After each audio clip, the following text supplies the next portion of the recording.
Putin के गृहनगर Saint Petersburg की हाल में किस्मत अच्छी नहीं रही। जून की शुरुआत में यूक्रेन ने ड्रोन हमला कर रूस के सबसे बड़े आर्थिक सम्मेलन से पहले रूस के नेता को शर्मिंदा किया। लगभग एक हफ्ते बाद अगला चरण आ गया और ये बहुत बड़ा था। सेंट पीटर्सबर्ग वालों को लगा होगा कि परमाणु बम फटा है, क्योंकि यूक्रेन ने इतना बड़ा अग्निगोला पैदा किया जो अंतरिक्ष से दिखी। यूक्रेन ने बिल्कुल सही नुस्खा बनाया है। ड्रोन में 5000 टन गोला बारूद मिलाकर गोला बारूद का भीषण श्रृंखलाबद्ध विस्फोट हुआ, जिससे सेंट पीटर्सबर्ग हमेशा के लिए जख्मी हो गया। 5 जून को यूक्रेन ने रूस में ड्रोन का झुंड भेजा। सेंट पीटर्सबर्ग निशाना था। विशेष रूप से यूक्रेन के ड्रोन ऐसी दिशा में थे जो उन्हें रूसी नौसेना के 15वें शस्त्रागार के केंद्र में ले जा रही थी। ड्रोन लगातार उड़ते रहे क्योंकि रूस की वायु रक्षा उन्हें गिराने में नाकाम रही। आखिरकार 1000 किमी उड़ान के बाद वे ड्रोन बोल्शाया इज़ोरा लेनिनग्राद क्षेत्र पहुंचे। फिर ड्रोन ने हमला किया और उन्होंने रूस की बाल्टिक बेड़े द्वारा इस्तेमाल किए जाने वाले सबसे महत्वपूर्ण गोला बारूद डिपो में से एक को नष्ट कर दिया। हालांकि यूक्रेन ने बाद में इस हमले की पुष्टि की, लेकिन रूसी टेलीग्राम चैनल दोसिया स्पियोना सबसे पहले ये खबर देने वालों में था और बताया कि यूक्रेन का हमला कितना शक्तिशाली था। हमले में करीब 40 स्ट्राइक यूएवी का इस्तेमाल हुआ, जिनमें से 32 को एयर डिफेंस सिस्टम ने मार गिराया। चैनल ने बताया कि हमला जमीन पर बने हैंगर आधारित भंडारण सुविधाओं पर हुआ, जिससे वहां रखा सामान फट गया। पुतिन इस रिपोर्ट से खुश नहीं होंगे। वो रूस में टेलीग्राम पर सख्ती इसलिए कर रहे हैं ताकि दुनिया और रूस के लोग न जान सके कि यूक्रेन को अपने गहरे हमलों के अभियान में कितनी सफलता मिल रही है। इस बार इसे छुपा नहीं सकते पुतिन। यूक्रेन के 8 ड्रोन 5000 टन गोला बारूद पर गिरे, जिसमें विभिन्न कैलिबर के तोप के गोले और इंजीनियरिंग गोला बारूद था। इस हमले में 2 रूसी सैनिक मारे गए, दोसिया स्पियोना ने रिपोर्ट किया। लेकिन विस्फोट का बड़ा आकार ही पुतिन और सेंट पीटर्सबर्ग के लोगों को हिला गया। ये सिर्फ 8 ड्रोन के फटने की बात नहीं थी। इतने बड़े गोला बारूद भंडारण पर हमला करने से वहां इतने शक्तिशाली द्वितीयक विस्फोट हुए कि 15वें शस्त्रागार में एक विशाल आग का गोला बन गया। आग लगने पर लोगों को शायद लगा कि यूक्रेन ने परमाणु बम पा लिया है। ऐसा नहीं हुआ, लेकिन यूक्रेन ने इतनी बड़ी आग लगा दी है कि वह अंतरिक्ष से दिख रही है। जमीन और सैटेलाइट से ली गई फुटेज यूक्रेन के हालिया हमले का पैमाना दिखाती है। OSINT इंट्यूट एक्स अकाउंट दिखाता है कि 15वां शस्त्रागार जमीन से कैसा है। एक रात जब यूक्रेन ने रूस पर 376 ड्रोन दागे, उस मलबे ने, जिसे रूस अक्सर घातक बताता है, फिर से लक्ष्य साधा। वीडियो में हम देखते हैं कि एक भीषण आग लगी है और धुएं के इतने बड़े गुबार उठ रहे हैं कि उन्हें कई किलोमीटर दूर से भी देखा जा सकता है। इस हमले की असली तस्वीर सैटेलाइट इमेज से सामने आती है। अंतरिक्ष से आई तस्वीरों में दिखता है कि शस्त्रागार का एक कोना भीषण आग में घिरा है। वहां कुछ भी बचना नामुमकिन है। ये एक ऐसी भयानक आग है जो जैसे नर्क की गहराइयों से निकली हो और यूक्रेनी ड्रोन द्वारा लाई गई हो, जिनका अस्तित्व कभी होना ही नहीं था। आग फैल रही है। 15वां शस्त्रागार रोकने में असमर्थ है। द्वितीयक विस्फोट शांत होने के बाद भी आग रूस के बाल्टिक बेड़े के गोला बारूद डिपो के पास ग्रामीण इलाकों में फैल रही है। रूस ने सेंट पीटर्सबर्ग में अपने ही हालात और बिगाड़ लिए। 15वां शस्त्रागार मानो हमले को न्योता दे रहा था, क्योंकि रूसी रक्षा की विफलताओं ने यूक्रेन के ड्रोन को रास्ता दे दिया था। लेकिन इससे गहराई में जाने से पहले अब तक इस ऑपरेशन के बारे में जो हमें पता है उस पर बात करते हैं। हमने कुछ बुनियादी बातें कवर कर ली हैं। ऐसा लगता है कि यूक्रेन ने बोल्शाया इज़ोरा की दिशा में 40 ड्रोन लॉन्च किए और उन ड्रोन में से 8 रूसी वायु रक्षा को भेदने में सफल रहे। मिलिटारनी जोड़ता है कि यूक्रेन के ड्रोन जमीन पर बने हैंगर सुविधाओं पर हमला करने में सक्षम रहे, जिनका इस्तेमाल गोला बारूद रखने के लिए किया जाता था, और इसी वजह से द्वितीयक विस्फोट हुए। जहां तक खुद उस सुविधा की बात है, 15वां आर्सेनल 1930 के दशक में स्थापित किया गया था ताकि ये रूस के बाल्टिक बेड़े द्वारा इस्तेमाल किए जाने वाले नौसैनिक गोला बारूद के लिए एक भंडारण आधार के रूप में काम कर सके। यह एक किलेबंद परिसर है जिसमें भूमिगत संरचना है, जिसे यूक्रेन के इस तरह के हमले को रोकने के लिए बनाया गया है। ये आर्सेनल पश्चिमी सैन्य जिले का हिस्सा है जिसे रूस अपनी बाल्टिक जहाजों, सहायक पोतों और पनडुब्बियों के लिए इस्तेमाल करता है। ये कोई यादृच्छिक लक्ष्य नहीं था। यूक्रेन ने रूस की बाल्टिक मौजूदगी कमजोर करने के लिए बोल्शाया इझोरा पर हमला किया। धुआं उठने के साथ ही यूक्रेन हमले का असली पैमाना साफ हुआ। बीबीसी की 6 जून की रिपोर्ट के मुताबिक लेनिनग्राद ओब्लास्ट के गवर्नर अलेक्जेंडर द्रोजदेंको ने कहा कि लेनिनग्राद के ऊपर 140 से ज्यादा यूक्रेनी ड्रोन गिराए गए। निवासियों से घर के अंदर रहने की अपील की गई है क्योंकि हमलों का डर है और 5000 टन गोला बारूद के धुएं से सांस लेना असुरक्षित है। अलेक्जेंडर द्रोजदेंको ने कहा कि यूक्रेनी हमले से कुछ इमारतों को हल्का नुकसान हुआ और एक अनिर्दिष्ट सैन्य ठिकाने पर आग लगी। हमें अलेक्जेंडर द्रोजदेंको से जानने की जरूरत नहीं है, सैटेलाइट तस्वीरें सब कुछ दिखा रही हैं। ये सेंट पीटर्सबर्ग के खिलाफ एक जबरदस्त हमला था जिसे रूस अभूतपूर्व बता रहा है क्योंकि वो यूक्रेन को रूसी क्षेत्र में एक सैन्य ठिकाने को निशाना बनाने के लिए दोषी ठहराने की कोशिश कर रहा है। डिफेंस ब्लॉक के अनुसार आग इतनी बड़ी थी कि बोल्शाया इझोरा में लगभग 600 लोगों को घरों से निकालना पड़ा, जबकि आपातकालीन सेवाएं आग बुझाने में जुटी थीं। लेकिन वे सेवाएं गोला बारूद के लगातार फटने को रोकने के लिए कुछ नहीं कर सकी। रूस की बर्बादी द्वितीयक विस्फोटों के कारण हुई। ड्रोन खुद भी नुकसान कर सकते हैं, लेकिन 5000 टन गोला बारूद को निशाना न बनाते तो ऐसा न होता। यूक्रेन के ड्रोन ने चिंगारी दी, बाकी रूस के गोला बारूद ने असर किया।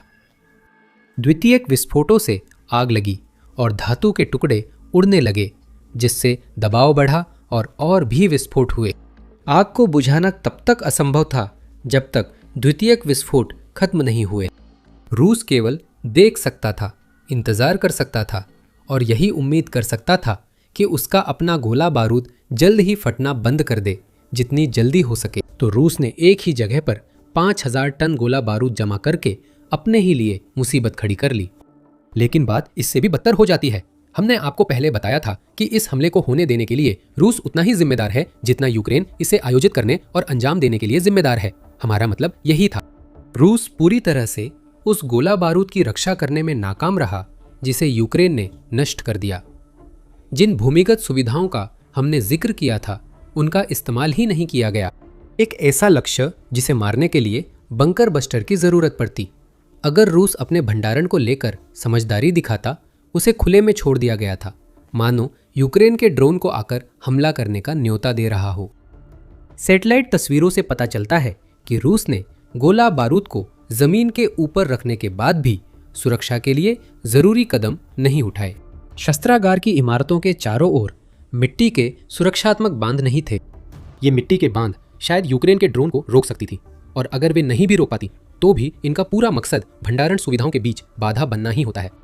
अगर मिट्टी के बांध बनी होती तो 15वें शस्त्रागार और आसपास के इलाके में फैली भीषण आग इतनी दूर और व्यापक रूप से नहीं फैलती। अपने ही इलाके में रूस की नाकाबिलियत, ऐसा सोचिए भी मत। यह रूस सिर्फ मान्यताओं पर काम कर रहा है, हकीकत पर नहीं। 2022 में जब पुतिन ने हमला शुरू किया तब ऐसी सुरक्षा उपायों की जरूरत नहीं थी। यूक्रेन ने जिस बेस पर हमला किया वह 1000 किलोमीटर दूर था। यूक्रेन के पास ऐसे कोई हथियार नहीं थे जो इतनी दूर तक जा सके। लेकिन 4 साल से ज्यादा समय तक चले युद्ध के दौरान बहुत कुछ बदल गया है। यूक्रेन के लंबी दूरी तक जाने वाले ड्रोन अब पहले से कहीं ज्यादा दूर तक जाते हैं और गहराई तक हमला करते हैं। फिर भी रूस को अब भी लगता था कि उसकी सोवियत युग की बेस, जिसमें कोई बुनियादी सुरक्षा नहीं थी, सुरक्षित है। दूरी के कारण यूक्रेन के लिए 15वें शस्त्रागार पर हमला करना नामुमकिन था। सिर्फ दूरी काफी नहीं थी, यूक्रेन ने यह साबित किया। और जैसा कि अक्सर होता है, यूक्रेन ने अपनी रात भर की छापेमारी में रूस में सिर्फ एक ही ठिकाने को निशाना नहीं बनाया। 15वां शस्त्रागार चर्चा में रहा, पर 6 जून को कई अन्य ठिकाने भी आग में घिरे थे। आरबीसी यूक्रेन की रिपोर्ट के मुताबिक लोमोनोजो बस्ती की पेट्रोगोव्स्काया ऑयल डिपो उनमें से एक थी। 15वें शस्त्रागार में आग के साथ ही यहाँ भी विस्फोट और आग की घटना हुई। यूक्रेन ने उसी शहर में स्थित नेस्टर ऑयल टर्मिनल पर भी सीधा हमला किया और उसने जापोरिजिया और डोनेट्स्क में रूसी ड्रोन केंद्रों को नष्ट किया। लुहांस्क में एक लॉजिस्टिक्स वेयरहाउस को तबाह किया और बेलगोरोद में रूसी सैनिकों द्वारा इस्तेमाल किए जा रहे एक कमांड और ऑब्जर्वेशन पोस्ट को भी नष्ट कर दिया। यह यूक्रेन की ओर से हैरत और दहशत फैलाने वाला हमला था और इसमें एक तरह का काव्यात्मक न्याय भी है जो यूक्रेन ने रूस को दिया है। यूक्रेन ने सेंट पीटर्सबर्ग पर हमला करने का फैसला यूं ही नहीं लिया है, वो ये सब एक मकसद के साथ कर रहा है। 3 जून को यूक्रेन ने सेंट पीटर्सबर्ग अंतर्राष्ट्रीय आर्थिक मंच से पहले पुतिन के गृह नगर में ड्रोन भेजे। रूसी दावोस कहलाने वाला यह कार्यक्रम पुतिन को प्रतिनिधियों और व्यापारिक नेताओं का स्वागत कर रूस को आर्थिक संकट से मुक्त दिखाने का मौका देता है। यूक्रेन ने मौका देखकर रूसी दावोस की शुरुआत ड्रोन हमलों से की, जिससे सेंट पीटर्सबर्ग में ऊर्जा और सैन्य ठिकाने ठप हो गए और शहर में आए सभी आगंतुक सिर्फ यूक्रेन के ड्रोन की चर्चा करने लगे। 6 जून को यूक्रेन ने पुतिन के आर्थिक सम्मेलन के समापन पर इतना बड़ा हमला किया कि आग अंतरिक्ष से दिख रही थी। पुतिन ने इन हमलों के बीच के समय का इस्तेमाल यह दावा करने के लिए किया कि यूक्रेन के साथ शांति वार्ता की कोशिश करने का कोई मतलब नहीं है। रूस के नेता ने युद्ध चुना और जवाब में यूक्रेन ने पुतिन के मुंह पर धमाकेदार जवाब दे मारा। लेकिन पुतिन का रूस में अपने ही अंतर्राष्ट्रीय मंच पर अपमानित होना जितना अहम है, 6 जून सिर्फ सेंट पीटर्सबर्ग और लेनिनग्राद पर हमलों तक सीमित नहीं था। इस ड्रोन हमले से साफ है कि यूक्रेन रूस के खिलाफ युद्ध में नया मोर्चा खोल रहा है। ये मोर्चा पुतिन की उम्मीदों के खिलाफ है और युद्ध की तस्वीर बदल देगा। लेकिन इससे पहले कि हम यह समझे क्यों, आपको जल्दी से याद दिला दूं कि आप द मिलिट्री शो देख रहे हैं। अगर आपको यह वीडियो पसंद आ रहा है तो सब्सक्राइब करें ताकि आप देख सके कि आगे क्या आने वाला है। यूक्रेन का 6 जून का हमला सिर्फ सेंट पीटर्सबर्ग तक सीमित नहीं था, बल्कि बाल्टिक क्षेत्र को लेकर था। ये नया मोर्चा यूक्रेन ने खोला है। हमने पहले भी इस पर बात की थी जब हमने बताया था कि 15वां आर्सेनल रूस के बाल्टिक बेड़े की सेवा करता है। डिफेंस ब्लॉग बताता है कि समर्थन कितना गहरा है। इसमें सिर्फ तोप के गोले नहीं हैं, यह एक ऐसी सुविधा भी है जिसका इस्तेमाल रूस बाल्टिक बेड़े द्वारा इस्तेमाल की जाने वाली मिसाइल प्रणालियों और टॉर्पीडो को स्टोर करने, मरम्मत करने, रखरखाव करने और नष्ट करने के लिए करता है। यह यूक्रेन द्वारा रूस की बाल्टिक उपस्थिति कमजोर करने के लिए चलाया जा रहा एक संगठित अभियान है, न कि यादृच्छिक हमला। जरा उन 3 जून के हमलों को याद कीजिए जिनका हमने अभी जिक्र किया था। उस दिन यूक्रेन ने जिन ठिकानों पर हमला किया था उनमें से एक था क्रोनस्टाड नौसैनिक अड्डा, और उसने रूस के बाल्टिक बेड़े का हिस्सा प्रोजेक्ट 20380 कार्वेट, जिसका नाम बोइकी है, पर सीधा हमला किया था। 3 दिन बाद यूक्रेन ने उस बेड़े के गोला बारूद डिपो पर हमला किया। अपमान एक सुखद साइड इफेक्ट है। यूक्रेन यहाँ वास्तव में जो कर रहा है वह एक ऐसा अभियान शुरू कर रहा है जिसका उद्देश्य बाल्टिक क्षेत्र में रूस को बेअसर बनाना है। यूक्रेन से सैकड़ों किलोमीटर दूर और एक ऐसे क्षेत्र में जहां पुतिन ने कभी नहीं सोचा था कि उन्हें रक्षा करनी पड़ेगी, एक नया मोर्चा खुल गया है। इन सब का प्रभाव बहुत बड़ा है। यूक्रेन के ड्रोन ने क्रेमलिन को दिखा दिया कि अब बाल्टिक क्षेत्र में कुछ भी रूसी सुरक्षित नहीं। अब कोई सुरक्षित ठिकाना नहीं बचा है। इसके बजाय यूक्रेन एक अद्भुत नौसैनिक अभियान का विस्तार कर रहा है जो काला सागर से शुरू हुआ था और अब अपनी सीमाओं से काफी आगे तक फैल रहा है। ये एक ऐसा अभियान है जिसमें युद्धपोत शामिल नहीं है। यूक्रेन के पास कोई युद्धपोत नहीं है, या कम से कम ऐसा कोई नहीं है जो जिक्र करने लायक हो। यूक्रेन हवाई और समुद्री ड्रोन और कभी कभार मिसाइलों के साथ एक घातक असममित रणनीति अपना रहा है ताकि पुतिन द्वारा शुरू किए गए युद्ध में रूस की नौसैनिक ताकत को अप्रासंगिक बना दे। अब तक रूस ने इसका जवाब कैसे दिया? रूस ने कुछ बाल्टिक बेड़े के युद्धपोतों पर एंटी ड्रोन जाल लगाए हैं। ये सिर्फ औपचारिक प्रयास है, क्योंकि ये जाल छोटे एफपीवी ड्रोन तो रोक सकते हैं, लेकिन भारी डीप स्ट्राइक ड्रोन जिन्हें यूक्रेन रूस के बाल्टिक इंफ्रास्ट्रक्चर की ओर भेज रहा है, नहीं रोक सकते। अब बाल्टिक बेड़ा खतरे में है। रूसी बंदरगाहों और कोरवेट्स पर हमलों से रूस पर मरम्मत का बोझ बढ़ गया है, जिसे वो अभी संभाल नहीं पा रहा। भंडारों में आग से रूस के युद्धपोतों के पास बाल्टिक सागर में खतरा पैदा करने के लिए कुछ नहीं बचा। अगर 15वें शस्त्रागार में तोपखाने के साथ मिसाइलें और टॉर्पीडो भी जल गए तो रूस ने कुछ जटिल हथियार खो दिए हैं, जिन्हें बदलना अब और मुश्किल है, क्योंकि आपूर्ति श्रृंखलाएं और 26,655 प्रतिबंध रूस पर भारी है। बाल्टिक बेड़ा रूस की सबसे महत्वपूर्ण नौसैनिक संपत्तियों में से एक है, सिर्फ इसलिए नहीं कि ये खतरा पैदा करता है, बल्कि इसके पीछे की ऐतिहासिक वजहों के कारण भी। रूस 1703 से इस बेड़े से बाल्टिक सागर में नौसैनिक मौजूदगी बनाए हुए है, जिसमें दर्जनों जहाज हैं जो सोवियत युग के विध्वंसकों से लेकर अधिक आधुनिक कार्वेट्स तक फैले हैं। इस बेड़े का मकसद ताकत का प्रदर्शन करना है। इसका उद्देश्य रूस को बाल्टिक देशों, फिनलैंड, स्वीडन और पूरे नाटो को डराने में सक्षम बनाना है। यूक्रेन नाटो के बिना ही बाल्टिक मोर्चा खोलकर उस सबको बेईमानी साबित कर रहा है। रूस का बाल्टिक बेड़ा यूक्रेन को सिर्फ कभी कभी जहाज भेजकर मिसाइलें और ड्रोन दाग सकता है और कुछ नहीं कर सकता। ऐसा करने पर युद्धपोत निशाना बनते हैं, जैसा रूस ने काला सागर में सीखा। यूक्रेन ने लक्ष्य स्पष्ट नहीं बताया, लेकिन वह बाल्टिक क्षेत्र को रूस से मुक्त करना चाहता है। अंतरिक्ष से दिखने वाली इतनी बड़ी आग मजबूत इरादे का संकेत है। हालांकि यूक्रेन इतना समझदार है कि वह जानता है कि रूस की बाल्टिक ताकत सिर्फ युद्धपोतों के बेड़े से नहीं आती। रूस के पास बाल्टिक सागर में बंदरगाह भी हैं, और ये बंदरगाह ये सुनिश्चित करने के लिए बेहद जरूरी है कि रूसी तेल का निर्यात दूसरे देशों तक पहुंच सके, जिससे पुतिन के युद्ध कोष के लिए अरबों डॉलर की आमदनी होती है। इसलिए यूक्रेन अब उन बंदरगाहों पर हमला कर रहा है। मार्च में यूक्रेन के ड्रोन और मिसाइलों ने प्रिमोर्स्क और ओस्लुगा के बाल्टिक बंदरगाहों पर कई बार हमला किया। ये दोनों रूस के प्रमुख टर्मिनल हैं, जो रूस के तेल निर्यात का करीब 40% हिस्सा देते हैं। तेल भंडारण टैंक नष्ट कर दिए गए और दोनों बंदरगाहों को यूक्रेन द्वारा किए गए नुकसान की मरम्मत के लिए कई दिनों तक संचालन रोकना पड़ा। मार्च में ऐसा लग रहा था कि यूक्रेन रूस के बाल्टिक बंदरगाहों पर हमला कर रहा है, ताकि पुतिन ऑपरेशन एपिक फ्यूरी और खाड़ी क्षेत्र में होर्मुज जलडमरू मध्य के बंद होने के कारण तेल की कीमतों में आई भारी बढ़ोतरी का फायदा न उठा सके।